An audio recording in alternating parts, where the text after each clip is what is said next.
Mercoledì 12 febbraio, Santi Martiri di Abitinia. È il 43esimo giorno dall'inizio dell'anno, ne mancano 322 al termine. Il sole sorge alle 7:16 e tramonta alle 17:34. La luna si leva alle 17:30 e tramonta alle 7:28.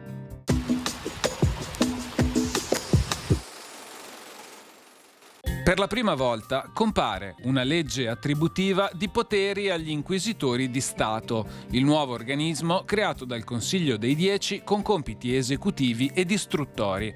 La prima incombenza loro affidata è di istruire i processi contro i propalatori di segreti di Stato.